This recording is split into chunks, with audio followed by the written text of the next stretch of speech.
Halo sahabat ekonomi sirkular, selamat datang kembali di Circular Economy Podcast episode keempat. Salam kenal, saya Aditya Yusuf dari tim Sirkular Ekonomi UNDP dan Sekretariat Pembangunan Rendah Karbon. Podcast ini merupakan hasil kerjasama antara UNDP Indonesia, Kementerian PPN Bappenas, dan Green Foundation, dan juga didukung oleh pemerintah Kerajaan Denmark. Podcast ini juga bertujuan untuk meningkatkan kesadaran masyarakat tentang ekonomi sirkular dan mendorong transisinya di Indonesia. Dalam episode keempat kali ini, kita akan membahas penerapan ekonomi sirkular dalam bangunan gedung hijau atau biasa disebut dengan green building dalam mendukung pembangunan rendah karbon. Sebagai narasumber sudah ada perwakilan dari Green Building Council Indonesia atau GBCI, yaitu Pak Prasetyo Adi atau biasa disapa Pak Tio. Sebagai informasi, GBCI merupakan lembaga independen non-pemerintah dan bersifat non-profit yang berkomitmen untuk mengedukasi penerapan keberlanjutan lingkungan berdasarkan best practices. Selain itu, GBCI juga memfasilitasi transformasi dalam industri bangunan agar lebih berkelanjutan. Baik, saya akan sapa dulu. Halo Pak Tio, apa kabar Pak? Baik, kabar baik. Selamat malam. Alhamdulillah Pak. Baik, kita mulai saja Pak pembahasan untuk hari ini ya. Jadi kita tahu bahwa sektor konstruksi atau bangunan itu kan memiliki kontribusi terhadap peningkatan emisi gas rumah kaca.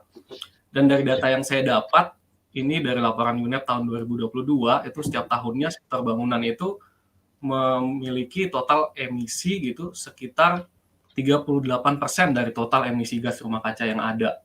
Nah, dari total emisi tersebut, di tahap operasional itu menghasilkan emisi yang cukup tinggi, 28% gitu. Di sisi lain, tahap konstruksinya sendiri ya, kayak pembangunannya, kemudian pengecoran dan sebagainya, itu kan sekitar 10%. Dan ini tentunya menjadi satu hal yang perlu diperhatikan karena ternyata konstruksi ini berdampak cukup besar terhadap perubahan iklim. Nah, isu-isu perubahan iklim, eksploitasi sumber daya alam, itu kan membuat kita jadi berpikir terus gitu ya untuk mencari solusinya. Sehingga salah satu solusi yang ditawarkan juga ada terhadap isu-isu tersebut, itu melalui penerapan ekonomi sirkular. Nah, nanti kita akan bahas ya Pak, gimana nih hubungan antara bangunan gedung hijau dengan ekonomi sirkular gitu. Tapi sebelumnya Pak Tio, ini kita mungkin bisa cerita dulu nih. Saya juga mau tahu dulu nih bagaimana sih sebenarnya kembali kita ke akar permasalahan dari emisi tadi gitu ya. Karena kontribusi dari sektor konstruksi cukup tinggi. Sebenarnya secara umum itu seperti apa sih praktik dalam sektor konstruksi di Indonesia sendiri gitu Pak? Bisa diceritakan? Baik. Nah, Indonesia itu kan besar ya. Jadi sektor konstruksi juga luas. Walaupun kita udah punya standar Undang-Undang Bangunan Gedung. Di situ disebutkan tentang bangunan ramah lingkungan yang menjadi dasar keluarnya Permen 2 tahun 2015. Akan tetapi sektor bangunan gedung sendiri belum semuanya taat mengikuti Undang-Undang Bangunan Gedung. Salah satunya mungkin karena kurangnya law enforcement atau sanksi yang jelas gitu ya. Nah, belum banyak bangunan yang mengikuti Undang-Undang Bangunan Gedung. Bahkan kita belum ngomong tentang green building juga, kehandalan, keselamatan, kenyamanan itu masih bervariasi lah ya, kita bisa bilang di kota-kota yang sudah maju gitu seperti Jakarta, Surabaya, Medan, Bandung gitu, Semarang itu udah praktek udah lebih baik gitu, jauh lebih baik. Tapi kita ada sekitar 500 kota dan kabupaten, banyak sekali yang prakteknya masih kurang baik gitu ya. Lanjut dari situ sebenarnya sudah ada beberapa kota yang punya pergub atau perwal, peraturan wali kota tentang green building. Jadi ada di Bandung, yang pertama di Jakarta, kemudian Bandung, Semarang, diikuti oleh Makassar gitu. Jadi sektor bangunan gedung sendiri punya potensi yang sangat besar, mulai dari basic prakteknya sendiri dulu untuk keselamatan, kenyamanan. Kita bisa lihat lah kalau ada bencana alam seperti gempa gitu, banyak bangunan yang rubuh gitu karena memang tidak sesuai dengan, kehandalan, syarat kehandalan, kenyamanan, keamanan dan lain-lain itu. Nah, kalau kita bicara green building tentu prasyarat itu harus dipenuhi, plus bahwa bangunan tersebut harus, memiliki kinerja yang sesuai dengan standar bangunan ramah lingkungan. Iya.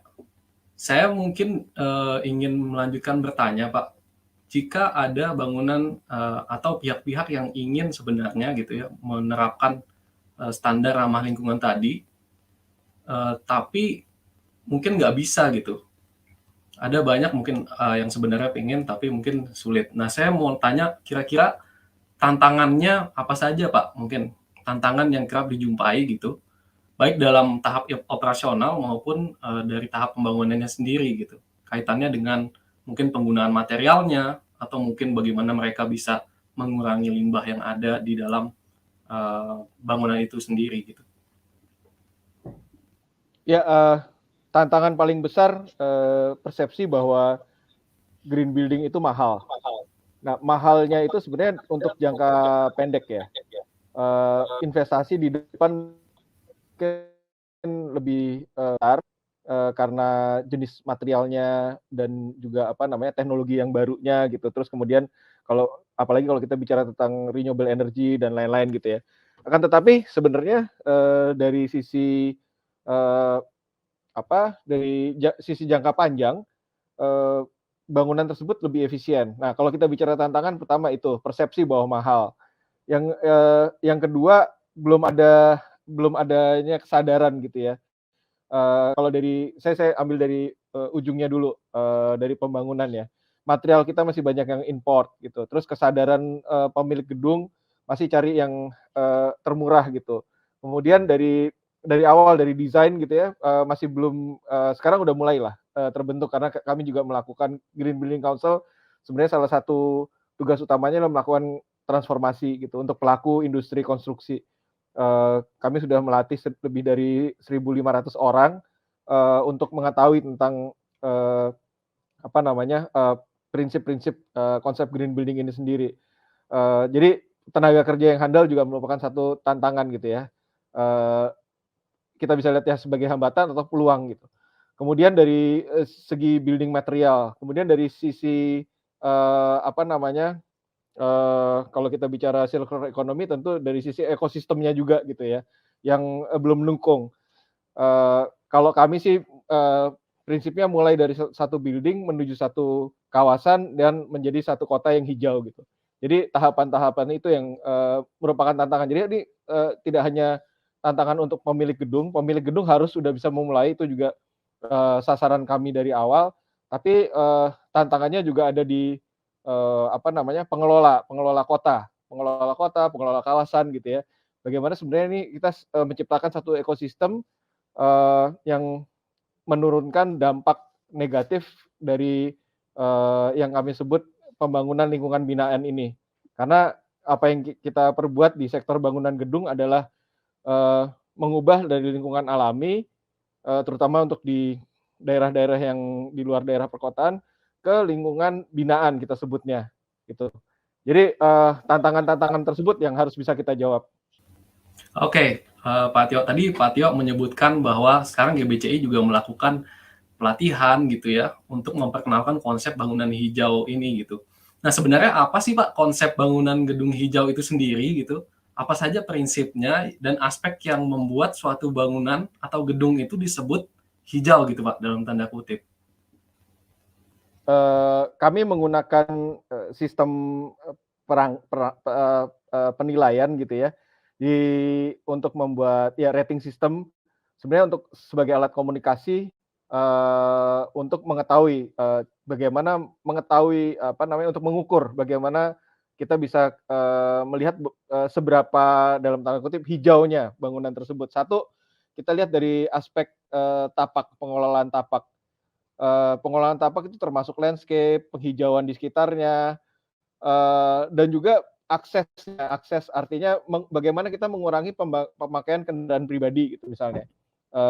Pertama kita pakai alat angkut yang berbagi gitu ya kayak, apa namanya, kendaraan online, dan yang paling baik adalah kendaraan umum berbasis, apa bus sampai kendaraan umum yang massal gitu. Nah, kalau itu jadi salah satu kriteria yang penting gitu ya. Kemudian material juga untuk mengurangi efek eee, efek pemanasan di sekitar site gitu ya. Menggunakan material-material yang tidak memantulkan panas ke lingkungan sekitar, heat island effect gitu. Jadi lebih hijau kawasan gitu, itu kriteria yang pertama. Kriteria yang kedua energi efisiensi. Jadi bagaimana menurunkan ya pasti kalau namanya gedung ya apalagi di kawasan perkotaan, pasti perlu listrik, kadang-kadang perlu pendinginan, terus seringkali apalagi kalau malam tentu perlu pencahayaan buatan gitu ya. Jadi demand-nya diturunkan sebesar mungkin, setelah demand diturunkan sebesar mungkin kita introduce renewable energy. Renewable energy bisa dari on-site renewable energy misalnya solar panel gitu ya, dan misalnya solar panel, biomass dan lain-lain. Tapi juga bisa supplier perusahaan listriknya dalam hal ini kalau di Indonesia semua PLN, menggunakan sumber energi yang dijual ke masyarakat yang berbasis energi terbarukan juga. Jadi ini salah satu sekarang setelah transformasi, setelah edukasi, sekarang kita sedang mengejar bagaimana menuju satu net zero building. Jadi net zero building tidak hanya eee, zero dalam operational, tapi juga bagaimana kita menghitung embodied carbon-nya, bagaimana kita menghitung eee, operational-nya, nanti sampai pada satu di mana apa yang kita konsumsi energi itu bisa dikembalikan lagi, kita hasilkan juga melalui gedung. Kemudian yang ketiga tentang air, Indonesia hampir di seluruh kota-kota besar di Indonesia dia apabila musim hujan dia kebanjiran. Bahkan kemarin saya ada satu pekerjaan di Kalimantan untuk kawasan, dia bisa banjir selama 3 sampai 4 bulan gitu ya. Ini tentu di pedalaman ya. Di kawasan perkotaan hujan deras beberapa jam bisa banjir cukup lama yang sering dibilang genangan gitu ya. Itu karena apa? Karena tanahnya juga tidak meresap, salurannya kurang gitu ya. Jadi masalah storm water, limpasan air hujan, kemudian suplai air bersih juga ada di beberapa kota yang kesulitan air. Dan pengolahan air kotor. Jadi air kotor masih dibuang ke badan air yang natural gitu, ke sungai, ke laut gitu ya. Itu merupakan salah satu tantangan juga. Kemudian di dalam gedungnya sendiri bagaimana mereka menggunakan alat-alat yang hemat air gitu. Terus yang keempat yang sangat erat dengan circular economy adalah material sendiri, building material. Bagaimana penggunaan bahan-bahan bangunan yang diproduksi ramah lingkungan, diimplementasikan ramah lingkungan juga gitu ya. Mau nggak mau kita juga mendorong industri ramah lingkungan yang proses produksinya menggunakan prinsip rendah karbon juga gitu ya. Kemudian yang ke ke termasuk ya material itu termasuk bagaimana sampah yang dihasilkan, kemudian ukuran moduler. Jadi nggak misalnya kalau kita menggunakan satu keramik gitu ya, nggak ada pemotongan. Jadi apa yang kita beli yang nggak ada yang dibuang lah di site gitu. Terus yang kelima tentang kesehatan udara dalam ruangan gitu ya, non VOC, volatile organic compound, bagaimana manusia yang tinggal di dalamnya karena kita bicara green building kita tidak bicara tentang gedungnya, tapi kita bicara tentang manusia sebenarnya yang menggunakan bangunan tersebut. Jadi kesehatan manusia penting gitu. Bagaimana kita punya apalagi zaman pandemi, setelah pandemi ini sangat relevan sekali gitu ya. Bagaimana udara bersih, ada air exchange di dalam ruangan, akses ke keluar, ada jendela untuk habitable space, ruang-ruang yang dihuni, ventilasi yang baik, pencahayaan alami dan lain-lain. Kemudian yang keenam tentang pengoperasiannya ya, manajemennya, termasuk bagaimana mengelola sampahnya kalau bangunan tersebut dioperasikan. Bagaimana proses pembangunannya, proses konstruksinya, apakah proses konstruksinya juga green gitu ya. Sering kita lihat praktek konstruksi di mana tidak hanya di dalam tapak, tapi di luar tapak menimbulkan sampah, kotoran, tanah dan lain-lain, itu juga satu proses yang sekarang kita coba perbaiki dalam prakteknya gitu. Kemudian pengelolaan sampah baik masa konstruksi maupun pengelolaan sampah setelah bangunan itu dioperasikan. Artinya kita harus memberikan ruang waktu kita desain bangunan. Jadi sudah ada pemilihan sampah, udah ada pengelolaannya, bahkan sampah-sampah B3 atau yang tidak bisa diolah, yang tidak bisa dikompos atau tidak bisa didaur ulang akan diambil oleh badan atau usaha persampahan yang sudah memiliki sertifikasi. Jadi nggak asal diambil terus nanti dibuang, kita nggak tahu di mana, tapi kita tahu ujungnya akan di mana gitu. Kira-kira itu 6 kategori dari bangunan yang bisa disebut bangunan ramah lingkungan. Wah, iya Pak. Banyak juga ya Pak, ternyata kategorinya ada 6 tadi yang disebutkan. Nah, itu sebenarnya kaitannya dengan sertifikasi bangunan hijau itu seperti apa Pak? Apakah bangunan hijau itu adalah bangunan hijau yang tersertified gitu, itu harus memenuhi 6 kategori tersebut. Terus saya juga pengen tahu nih, GBCI itu dalam hal sertifikasi itu perannya seperti apa Pak? Yang saya sampaikan tadi, kami mengeluarkan rating tools atau perangkat penilaian yang kita sebut kita namakan Greenship ya. Nah, dari 6 kategori itu ada sekitar 100-an penilaian, tergantung bangunan existing atau bangunan yang baru dibangun. Ada yang untuk interior, ada yang untuk kawasan, ada yang untuk rumah tinggal. Dari untuk bangunan yang disebut bangunan ramah lingkungan, awal-awalnya karena isunya adalah isu emisi karbon, energi memiliki prioritas paling tinggi, masih penilaiannya juga masih sangat tinggi ya. Tapi sekarang muncul isu-isu lain gitu ya, seperti yang tadi sampaikan tentang air bersih, air kotor, kemudian material, resources, dari mana material itu didapat, material daur ulang. Jadi buat kami perangkat penilaian ini atau rating tools ini adalah sebenarnya merupakan alat komunikasi di mana pada praktek industri konstruksi ini semua hal itu diterapkan. Jadi apabila semua hal itu diterapkan, kita bisa mengukurnya. Jadi kita sistem rating tools itu memberikan perangkat untuk mengukur sebenarnya ya. Tapi nggak harus dia disertifikasi terus kemudian bangunan yang disertifikasi green, yang tidak disertifikasi tidak, nggak seperti itu juga gitu ya. Karena misalnya rumah adat, rumah yang vernakular, rumah yang menggunakan kearifan lokal sebenarnya kan praktek yang sudah turun-temurun dan sesuai dengan iklim waktu itu, menggunakan material yang ada di sekitarnya. Itu tentu juga suatu yang harus kita pelajari, harus kita contoh gitu, dan Indonesia kan sangat kaya dengan itu gitu ya. Bagaimana sekarang dengan teknologi justru kita berubah jadi boros, jadi lebih tidak tidak peka terhadap lingkungan kita. Nah, kembali ke rating tools tadi memberikan parameter gitu ya, yang terukur. Jadi nggak asal klaim gitu ya. Itu pentingnya rating tools yang saya sampaikan di sini gitu ya. Jadi dengan sertifikasi itu akan mengkomunikasikan dengan mudah bahwa misalnya saya punya satu rumah atau satu gedung kantor gitu ya, saya klaim bahwa bangunan ini sesuai dengan azas-azas, prinsip-prinsip ramah lingkungan. Nanti apa aja yang ini, kami menghemat listrik sekian, kami menghemat air sekian, sampah kami didaur ulang dan lain-lain, itu bisa terlihat di dalam sertifikasi sebenarnya seperti itu. Dan kalau ada salah satu sertifikasi juga yang menghitung berapa lama sebenarnya investasi yang dikeluarkan di awal akan kembali gitu ya.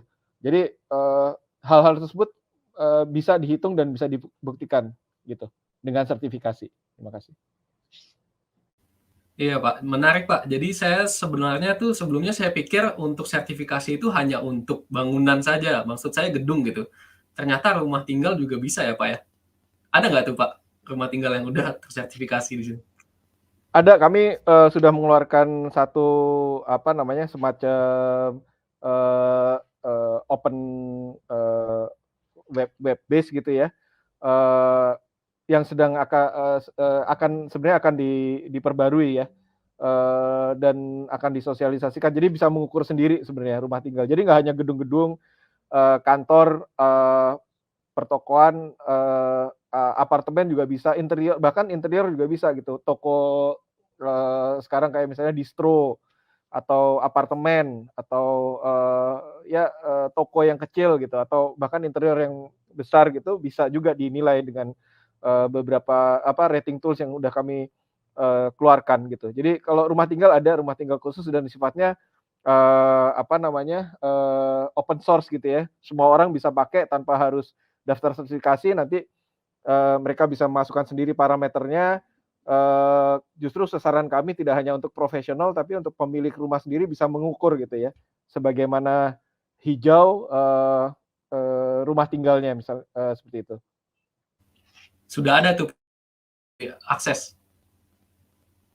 Sudah kami sudah rilis sejak tahun, 2010 bekerja sama dengan Ikatan Arsitek Indonesia gitu, IAI.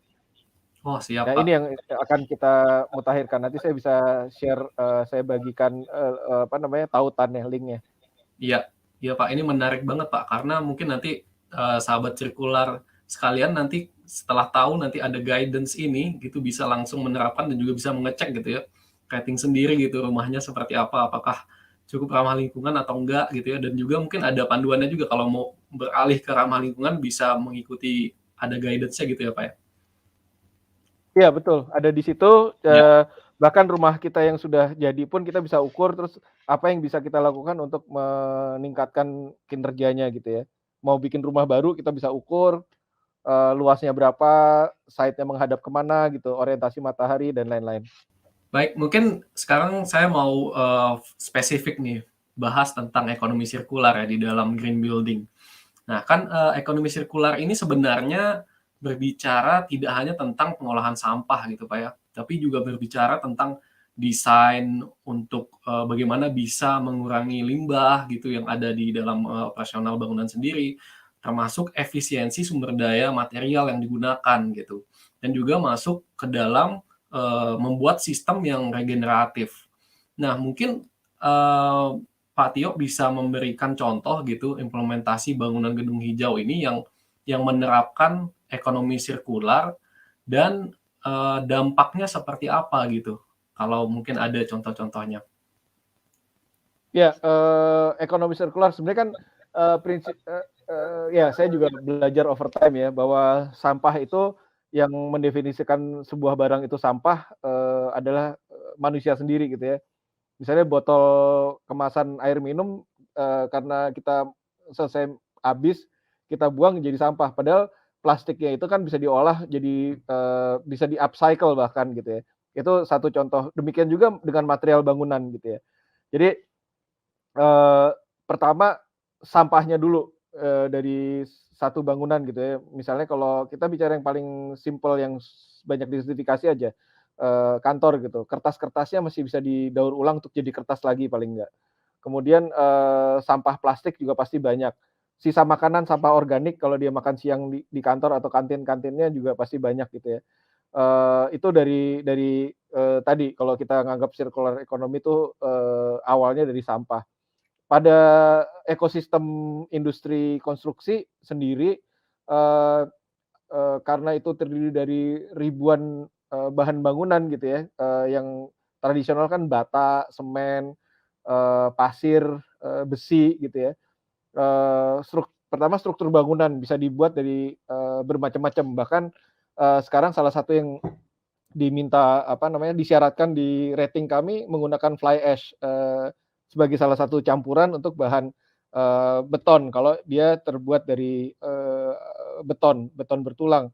Nah kalau dia bangunan baja tentunya, produksi semen dan baja kan itu adalah yang paling boros, sebenarnya, boros, emitter paling besar lah, boros energi juga untuk menghasilkannya gitu ya. Tapi baja keunggulannya dia bisa didaur ulang misalnya. Nah yang sekarang sedang didorong adalah, bahan bangunan yang berbasis kayu yang dibudidayakan sebenarnya. Kami juga sedang melakukan beberapa, bukan green building council, tapi, saya sebenarnya sehari-hari praktek sebagai arsitek, di kantor kami sedang, apa namanya, sedang melakukan beberapa percobaan termasuk, ada pekerjaan di kawasan, eee bukan di kota ya, di pedesaan yang bagaimana menggunakan, bahan baku yang dari, lokasi itu sendiri, misalnya bambu, rotan, atau kayu yang dibudidaya oleh masyarakat setempat gitu. Sudah ada satu bangunan, di Lombok yang kita menggunakan karena di situ banyak kayu kelapa, kita bisa pakai, sebagai material utama untuk kolom misalnya, dan untuk, bahan-bahan, lantai dan lain-lain. Ada juga teknologi kayu karet. Karet itu kan ada umurnya, begitu dia mati, tidak produktif, awetkan untuk jadi bahan bangunan juga bisa. Jadi perkebunan karet itu jadi salah satu, sumber tidak hanya untuk jadi kayu bakar, tapi juga, material bahan bangunan. Kemarin, kita ketemu satu orang yang kebetulan arsitek yang mengolah, sampah sampah, popok dan, puntung rokok yang selama ini tidak bisa diolah, diolah jadi material bangunan, jadi bata ringan gitu. Banyak banyak sekali, yang kita bisa pelajari dan bagaimana kemudian yang kedua yang saya tadi sempat singgung, kalau ada kita beli keramik kan ukurannya standar gitu ya, beli, gypsum, triplek itu ukurannya standar. Bagaimana, mulai dari desain kita udah aware dengan standar-standar itu, kita udah sadar bahwa, eee apa namanya, produksi material itu, dari ribuan material itu, dia punya ukuran-ukuran tertentu. Jadi, eee, dengan hanya usaha, sedikit berpikir gitu ya, bagaimana menggunakannya secara tepat. Misalnya kalau keramik 30 kali 30, kemudian kalau triplek 1,2 kali 2,4 dengan simpel matematika yang sederhana, sebenarnya kita bisa lihat bahwa 1,2 kali 2,4 itu kalau keramik di lebarnya 1,2, dia muat 4 keramik gitu, misalnya seperti itu. Jadi, di lapangan nanti sampahnya otomatis akan sangat, berkurang gitu, jadi penggunaan material yang lebih efisien. Eee yang lebih advance lagi ya material-material, kita sebut prefabrikasi gitu ya, udah difabrikasi udah jadi satu komponen yang langsung di-install di lapangan, itu juga udah, lebih maju lagi. Yang sekarang, teknologi yang terbaru, 3D printing. Jadi menciptakan material bangunan yang, dicetak dari bahan-bahan yang ramah lingkungan, itu mungkin future-nya ya gitu. Lebih ringan gitu, kalau kita bikin bangunan tinggi tentunya strukturnya juga lebih hemat gitu. Kemudian material selubung bangunan, bagaimana, kalau di negara tropis seperti kita ini sebenarnya lebih ke apa namanya, kita bisa lebih banyak menggunakan ventilasi alami misalnya seperti itu. Tapi kita butuh banyak, elemen peneduh seperti kanopi dan lain-lain gitu ya. Kalau kita di Bali aja banyak kan lobi-lobi hotel, yang terbuka yang, ada penghawaan alami, karena dia menggunakan, prinsip desain yang baik gitu.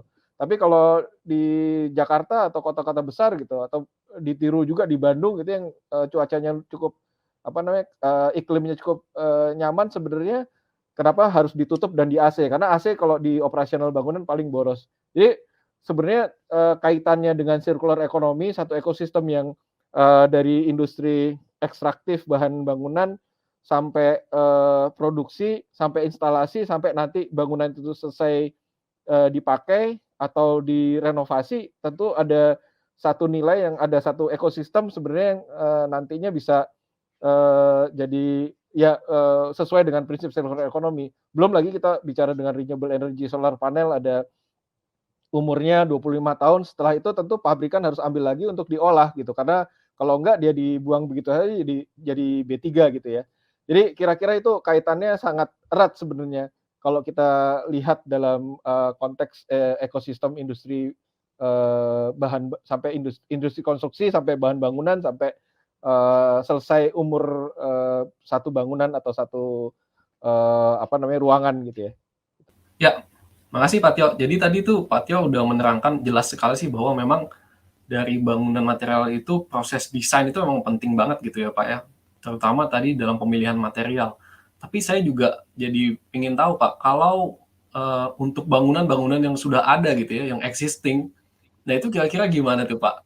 Bisa nggak tuh kita menerapkan resource efisiensi atau kita mau mengubah mengganti sistem yang ada sehingga bisa lebih hemat dalam pengeluaran limbah gitu dan efisiensi energi misalnya. Itu kira-kira apa yang bisa dilakukan, Pak? Banyak ya, kami sudah juga dengan waktu itu program Danida pernah membuat clearing house, bagaimana langkah-langkah yang bisa dilakukan untuk satu ruangan tadinya kantor. Bahkan ke gedung gitu, sudah ada beberapa energy services company yang karena kan bangunan yang tadi saya sampaikan terdiri dari ribuan material komponen gitu ya. Ada yang juga berupa mesin gitu ya. Misalnya chiller atau genset gitu atau pompa itu pasti ada umurnya gitu. Seperti kita beli mobil lah, mobil buatan pabrikan tertentu dalam 5 tahun udah nggak efisien. Kalau efisien harus apa? Di-tune up kan, berarti kan dikalibrasi lagi, dirawat gitu. Sama bangunan juga equipment-nya, pencahayaannya, pompa tadi saya sebutkan, chiller untuk pendinginan AC-nya, kalau dia nggak dirawat secara berkala tentu akan makin boros gitu. Jadi sebenarnya, eee eee, low hanging fruit ini justru pentingnya di bangunan existing bukan di bangunan baru. Kalau bangunan baru lebih mudah lah ya, eee tapi untuk bangunan existing satu, tantangannya, dia biasanya dia udah nggak ada capex karena dia, berjalan rutin gitu ya. Jadi harus ada satu, investasi khusus dari pemilik bangunan atau pengguna bangunan untuk, merenovasi, peralatannya gitu. Sama contohnya tadi analoginya seperti kita punya mobil, punya, mesin gitu ya, lemari es, AC semua harus di-tune gitu ya. Harus dikembalikan. Nah, itu sebenarnya, eee, penghematannya bisa dari 5-30% dalam, dari hanya penggunaan energi. Kemudian, untuk material interior sendiri gitu, setiap, hotel punya guidelines maksimum tiap 5 tahun dia harus, renovasi ulang kamarnya supaya dia bisa bersaing terus. Kantor seperti sekarang nih ya, ada pandemi, ada krisis gitu, mengecil dan membesar gitu. Tentu bahan-bahan, itu lebih cepat lagi perputarannya. Itu, semua mengenai, bangunan existing. Itu material-material tersebut bisa kita lihat, eee, sebagai salah satu potensi sasaran, di mana kita bisa selain dari energi tadi, selain bahan-bahan yang, bisa dihemat, juga material-material yang, bisa didaur ulang. Jangan sampai kita, merenovasi kantor atau kamar hotel atau apartemen, menghasilkan buangan yang, banyak gitu. Jadi existing building ini adalah salah satu ujung tombak sebenarnya kalau bisa dibilang seperti itu. Ya, baik. Saya kembali lagi nih Pak ke konsep dari ekonomi sirkular. Jadi penerapan ekonomi sirkular di Indonesia itu sebenarnya itu berada di bawah payung pembangunan rendah karbon. Jadi kita coba Indonesia itu pemerintah ingin menerapkan ekonomi sirkular untuk mendukung pembangunan rendah karbon, di mana pembangunan rendah karbon itu sendiri tujuannya juga salah satunya untuk meminimalisir trade off dari pembangunan ekonomi dan juga dampak lingkungan yang dihasilkan gitu Pak ya. Nah, kaitannya dengan itu sebenarnya saya mau tanya nih, untuk green building sendiri secara keuntungan gitu Pak, selain dari dampak lingkungan tadi udah disebutkan banyak sekali ya, ada energi untuk limbah, air dan sebagainya. Kira-kira manfaat terhadap ekonomi dan sosial itu ada nggak Pak? Kalau ada apa tuh Pak manfaatnya? Bisa dijelasin? Eee, Baik, ada dan terukur. Sayangnya di Indonesia belum ada penelitiannya, ini penelitian dari luar ya. Yang paling kelihatan adalah green jobs. Jadi, pekerjaan-pekerjaan yang menuntut, pengetahuan tentang ini dan, menimbulkan juga industri baru sebenarnya ya. Kalau di Indonesia belum ada penelitiannya, tapi udah jelas ada gitu ya, menciptakan lapangan kerja baru. Itu ada dampak sosial, ada dampak ininya juga ya, ekonominya juga ya. Kemudian untuk bangunan sendiri, kalau kita menerapkan circular economy, apa namanya, ekonomi rendah karbon, itu tentu akan kotanya, penghuni gedungnya, rumah dan lain-lain akan lebih sehat gitu ya. Artinya apa, kalau lebih sehat produktivitas akan naik gitu. Ini sangat relevan, kami di Green Building Council itu ada di World GBC, kan kami bagian dari World Green Building Council. Kami di Asia Pacific Network ada 2 program. Satu, net zero building. Jadi bagaimana bangunan dibuat seefisien mungkin, kemudian mengkonsumsi energi serendah mungkin, dan menghasilkan energi sebanyak mungkin untuk membalance, menyeimbangkan apa yang dikonsumsi dan apa yang dikeluarkan, termasuk tidak hanya karbon, termasuk tadi material, air, dan lain-lain. Yang kedua, better places for people, artinya bagaimana manusia yang menggunakan gedung, karena hampir seluruh bangunan gedung itu ada manusianya ya, kecuali data center sangat sedikit atau industri gitu, pergudangan dan lain-lain. Tapi perkantoran, rumah tinggal, komersial, tentu banyak ininya, banyak apa, manusia yang berinteraksi baik baik di luar maupun di dalam gedung. Itu yang sebenarnya tujuan kita bagaimana sebenarnya manusia lebih sejahtera gitu ya. Dan sasaran-sasaran itu yang sangat eee, penting untuk dicapai dan dibuktikan sebenarnya dengan penelitian-penelitian yang sudah ada gitu. Bahkan di Australia pada udah mungkin 10 tahun yang lalu, saya nggak tahu udah di-update atau enggak, eee, mereka mengeluarkan penelitian tentang bagaimana sebenarnya bangunan ramah lingkungan, green building ini eee, masuk akal secara ekonomi gitu ya. Jadi justru yang di apa namanya, persepsi orang bahwa green building itu mahal, secara jangka panjang dia lebih baik. Nah, ini kan harus ada bridging-nya nih, ini bisa dari institusi keuangan, bisa dari pemerintah, bagaimana supaya upfront cost-nya itu bisa disebar ke dalam umur bangunan yang bisa sampai dengan 50 tahun.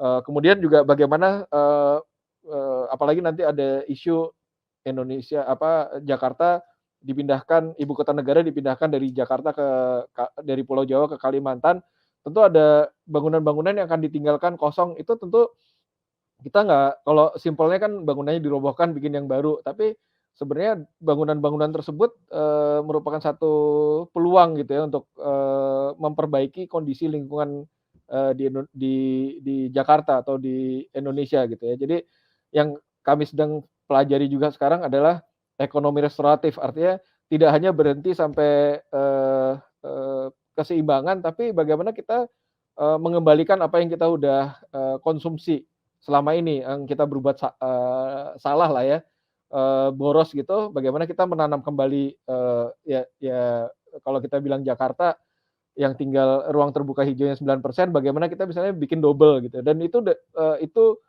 bisa diukur dan bisa dilakukan sebenarnya. Tinggal bagaimana kemauan kita, bagaimana eee perhitungan secara visibility dan implementasinya. Mungkin kira-kira seperti itu, Mas Adit. Oke, Pak. Iya, jadi jelas sekali, Pak, ya, banyak banget ternyata manfaatnya dari penerapan, eee, prinsip-prinsip ramah lingkungan di green building ini gitu ya, nggak hanya untuk lingkungan, tapi tadi juga sempat dijelaskan ada ke ekonomi, ke sosial untuk green jobs dan sebagainya. Nah, cuman kan sekarang itu sebenarnya mungkin masalahnya gitu, gimana sebenarnya kita bisa membuat ini menjadi lebih populer gitu ya, lebih banyak diterapkan lebih luas lagi gitu. Nah, mungkin ada masukan gitu, Pak, kira-kira untuk stakeholders gitu, kita sebut aja misalnya pemerintah, kemudian pelaku usaha, atau yang khusus di konstruksi seperti developer gitu, dan juga masyarakat umum tuh langkah apa sih yang bisa diambil gitu supaya bisa lebih banyak gitu penerapan konsep bangunan gedung hijau ini? Coba misalnya kita mulai dari pemerintah dulu Pak, kira-kira apa yang bisa dilakukan gitu kalau dari sisi pemerintah? Ya, pemerintah tentu selama ini pemerintah tidak pernah, belum memberikan insentif ya. Itu yang selalu ditanyakan gitu. Insentif tuh gunanya apa sebenarnya? Untuk, menjembatani tadi, eee apa namanya, harga bangunan yang, atau investasi yang tinggi di awal. Kemudian kalau kita bicara existing building tentunya akan sangat membantu sekali. OJK juga udah, banyak diskusi dengan kita, mungkin mudah-mudahan mudah-mudahan, dalam waktu yang, tidak lama lagi kita akan, lihat beberapa instrumen, keuangan yang bisa membantu gitu ya, untuk menjembatani ini gitu ya. Kemudian, Eee, pemerintah selama ini mengeluarkan regulasi gitu ya. Nah, regulasi ini bagaimana dibuktikan dan ditaati oleh, eee, pemilik dan pengguna sebenarnya ya. Dan kampanye, apa yang, positif, apa yang saya sebutkan tadi gitu. Karena sebenarnya, apa gitu ya, apapun persepsi, kurang, negatif gitu ya, ada beberapa lah, yang orang yang mengatakan bahwa ya kita ya seperti tadi di pembukaan, Indonesia aja belum, eee, praktek bangunannya belum belum belum apa ya, belum belum proper gitu ya, belum sesuai, kita jangan ngomong green building dululah gitu. Padahal seharusnya, karena kita masih dalam, eee, apa namanya, pertumbuhan, justru saat yang sangat tepat gitu lah. Itu dari pemerintah. Kalau dari masyarakat sendiri, eee yang sekarang lebih lebih luas gitu ya, eee, kita bisa, menuntut gitu ya, menuntut artinya kalau kita beli properti, beli rumah, kita bisa lebih kritis gitu ya ke developer-nya, atau bahkan ke pemberi tugas, itu juga salah satu dorongan gitu. Eee, Konsep green building ini, salah satunya dipelopori oleh, berbagai, multinational company yang, arahan dari kantor pusatnya, menuntut untuk bangunan yang, tersertifikasi bahkan, gitu ya. Oleh itu salah satu dorongan sebenarnya ya. Jadi ada pull factor, ada push factor, bagaimana kita sebagai konsumen kita juga bisa mendorong gitu ya. Eee, Terutama, ke profesional, ke arsitek, ahli, para insinyur, bangunan gitu, terus kemudian ahli-ahli lain, sosial dan lain-lain, juga jadi salah satu faktor pendorong, di mana walaupun bangunan itu tidak tersertifikasi, tapi kalau, kita tahu tentang prinsip-prinsip, bangunan gedung hijau, tentu praktek kita akan jauh lebih baik. Kemudian ada juga bisnis, tadi, bahan baku bangunan gitu yang, ekonomi yang apa namanya, supplier bahan bangunan, bagaimana proses produksinya, bahan bangunan yang ramah lingkungan dipakai dan diterapkan ke dalam, industri konstruksi di Indonesia. Oke Pak, artinya pemerintah tadi udah disebutkan insentif itu penting, kemudian bagaimana bisa mensosialisasikan gitu ya, masyarakat butuh lebih kritis lagi gitu, cari tahu lebih banyak. Mungkin tadi juga bisa ngecek untuk guidance tadi udah disediakan oleh GBCI gitu. Terakhir untuk usaha, itu gimana bisa lebih menggunakan atau menjual, menggunakan, bahan-bahan material yang lebih, sustainable gitu di dalam, bisnis mereka. Ya mungkin, itu saja pertanyaan saya untuk kali ini, Pak. Tapi sebelum saya tutup, mungkin dari Pak Tio ada closing statement yang ingin disampaikan ke sahabat ekonomi sirkular sekalian? Iya, mari kita membangun masa depan, Indonesia melalui program, circular economy maupun dalam industri konstruksi, dalam green building. Sama-sama kita mengkampanyekan, karena yang penting adalah transformasi, kesadaran, baru aspek-aspek teknis yang lainnya, dan kita bisa maju sama-sama untuk bertransformasi menjadi, Indonesia yang lestari. Terima kasih. Baik, terima kasih banyak Pak Tio untuk waktunya. Banyak sekali insight-insight yang bisa didapat nih. Hari ini kita sudah bisa mengetahui bagaimana sih sebenarnya bangunan hijau itu sebenarnya sangat berkaitan erat dengan prinsip ekonomi sirkular gitu. Semoga sahabat ekonomi sirkular semua juga nanti ikut bisa terinspirasi dan setelah ini ketika selesai mendengarkan podcast ini juga bisa langsung cari tahu lebih banyak tentang green building gitu ya, dan juga menerapkannya di rumah, kantor, atau sekolah masing-masing dalam kegiatan sehari-hari. Baik, terima kasih banyak. Saya Aditya Yusuf pamit. Salam ekonomi sirkular.